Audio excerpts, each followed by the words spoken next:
In today's show, we're going to talk with Brian Kamenetzky of Locked On Lakers about the Lakers' struggles, the injury to LeBron James, and all of that means. Stay tuned. It's coming right up. You are Locked On NBA, your daily NBA podcast. Part of the Locked On Podcast Network, your team every day. Hi guys, and welcome back to another episode of Locked On NBA. I am your Monday host, Josh Lloyd. I'm also hosting the Locked On Fantasy Basketball channel, so check me out over there. We're going to talk Los Angeles Lakers with Brian Kamenetzky of Locked On Lakers and about their struggles. Before I do that, holidays are coming up. Thanksgiving just around the corner, and we know Thanksgiving is all about food, but so much of that food, especially the dessert, is high calorie. That's where Built Bar comes in. An average slice of pie is over 300 calories. We're a Built Bar, we're 130 calories. Built Bar is the new holiday dessert.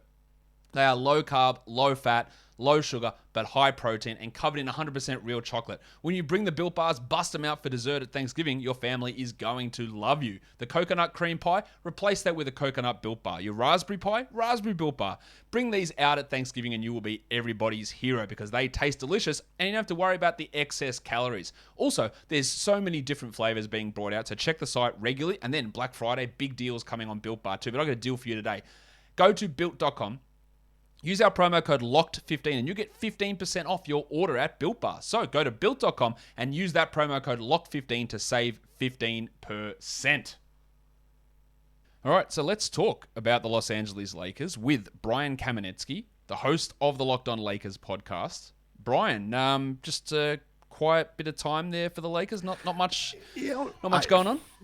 Quite frankly, Josh, I was surprised to hear from you. I'm like, what's going on that anybody would be interested in with this team? I mean, Anthony Davis throws up 4 times after the first quarter Saturday in Portland, probably because he saw the same quarter that the rest of us did. The food poisoning or whatever it was didn't help. But this is not a good basketball team right now, and it's not even close. And with LeBron James out for probably another week and a half, I would say, and Kendrick Nunn isn't really anywhere close. THT, Taylor Horton-Tucker, is really not anywhere close. Frank Vogel talked about that on Saturday. There doesn't really seem to be a lot of prospects for them to get much better quickly. They might win a couple games here and there, but they're going to lose more than they win. And given everything that's going on with this team, the pressure and the microscope that they're under, it is not a good situation. I don't even know where to start, really. Let's start with Anthony Davis has appeared on the injury report again with the thumb injury. He caused him to miss some time in one of the games he returned, and then he had the gastro issue, and now he's back on the injury report with the thumb. But the big injury, of course, is LeBron James. And you said they're a week and a half, but there was that report and an article written on The Athletic by Bill Oram today saying that he spoke to a former strength and conditioning coach or strength trainer or whatever, said that sort of injury maybe is a 4 to 8 week injury. Now, that is not, of course, coming from the Lakers. But have you heard anything about that, or do you have any opinions on that report? No, I haven't. Where they started was at least a week. Yep. I mean, well, that could mean a lot of things. And, you obviously have to be very careful. You can't turn a 3-week injury into a 6-week injury with LeBron, at this, especially since we've seen how the Lakers play with him. He's not on the floor. So, I'll take them at their word for the initial, is at least a week, a couple weeks, whatever it might be. I'd be shocked if it was a week. If it was 10 days, I mean, I would be absolutely floored. This is not my medical opinion. It's just sort of my basketball having been around opinion. And so I think realistically, you're looking at between 2 and 3 on the good side before he's back on the floor. That would be, I think, a great result for the Lakers. We remember back to LeBron's groin injury and even his ankle injury last season. He was out probably longer than initial expectations with both of those injuries. The first one in that first season, obviously there were some other mitigating factors there in that the team was terrible and they weren't making the playoffs, so that he didn't push back. But he still did exceed the timelines on both of those injuries from memory with that ankle last year as well. So I guess there is a level of concern there. But you're right, the team looks dreadful at the moment. Like, should we get into Russell Westbrook shooting 7% in the game on Saturday? Like, how this is the big off-season acquisition. And it was for so we can ease the load when LeBron isn't there and Westbrook can run things. But this team can't do that.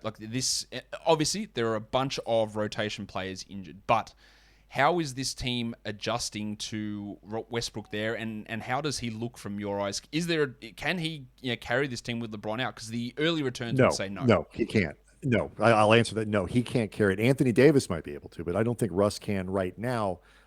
where he is. I mean, he was slowly improving, and there were more moments where you could look at it and say Frank Vogel and the staff were figuring out, using Russ as a screen setter with LeBron, moving him away from the ball to set down screens for Anthony Davis to pop up, like keeping him active in ways that put pressure on a defense and de-emphasize the need to have Russ shooting from the outside and whatever. So, I mean, he was doing better. Saturday was one of the worst games I've ever seen him play as a pro. Forget his game as a Laker. I mean, but like as a professional basketball player, this was one of his worst and one of his most uncomfortable. And so I don't think he can do that. And what we're seeing as well is the one note nature of the supporting cast, where they went a ton of shooting, not a lot of defense, and no wings. Like they say, they have 19 guards, two bigs, two traditional centers, Anthony Davis and Carmelo Anthony. Like that's what they have right now. Yeah. And so, Frank Vogel has very few options for creating coherent lineups that make a lot of sense, but it's going to come down to Russ supplementing Davis on like a near star level. And I mean, Josh, you'd know better than me. Like memory serves, while the numbers at the end always turn out pretty good, it usually is 15 or so games before Westbrook, 20 games last year, almost to the All-Star break, before he really kicks into that Westbrook elite player gear, notoriously so slow starter. So between that and the fit, it's fighting a lot of stuff at once. Yeah, Westbrook does take quite a while, and then it often takes a team to cater to what he needs for him to really start to put those numbers up, and I don't really see this Lakers team doing that. One of the other things that I'm sure a lot of Lakers fans, Brian, are concerned about is the DeAndre Jordan minutes, which, I don't know, has there been one good minute of those throughout the season? It's been bad. Obviously, there are players out, but what is it going to take for the team to just start Anthony Davis at center? Like it took a Dwight Howard injury for that to happen, and then Jordan coming off the bench. Is it just we need LeBron back, we need Ariza back, and then Jordan can just sit down and wave ultimately tails? Ultimately I think that's it. You need the option. When LeBron is out, they can't start anybody but a center, like a real center there. They do not have enough bodies to be able to do it. And so this is one of the places where the roster construction choices of Frank Vogel, Rob Pelinka, really come into play. Like the only free agent, like 3-4 that they signed was Trevor Ariza, who's really a 4, but at least you can pretend he can play the 3. And that was it. And he's 37. Like that's not a good idea. And I love Trevor, but that's not a good idea. And we're seeing what happens when these guys go down. And so I think that is going to be it. He played around with it with the 2 Houston games, which made sense both from a positional lineup kind of matchup thing, but also what they had available. Went back to it after LeBron got hurt. And so I think he's inclined to play a big next to Davis, all things considered. That's just who Frank Vogel is. But right now he doesn't have a choice. And so I think ultimately when they're healthy, they will have to do it, and because they're going to need to kind of get into that gear more quickly. But yeah, DeAndre Jordan, the numbers look okay.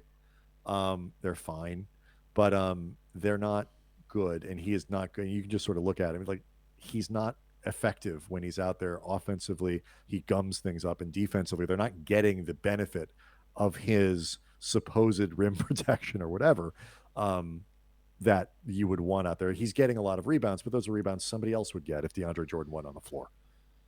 And I say this, and I'll explain the reason in a second, but is Frank Vogel on the hot seat? Because he had a quote after the last game where he was like, with the personnel that we have, these are the decisions we have to make, which feels very much like, hey, it's not just me. Rob is to blame for some of these struggles, and I feel that some of that stuff might be coming either preemptively thinking, I might be in trouble here, or that there is that pressure from Rob saying, Frank, you better do something, you're in trouble. So he's out there not throwing him under the bus, but also just saying, hey, look what I've been given to work with here. Like, it's not particularly conducive to winning basketball. Is Frank Vogel on the hot seat? It's funny you should mention this. It's the subject of the second segment of today's Locked On Lakers.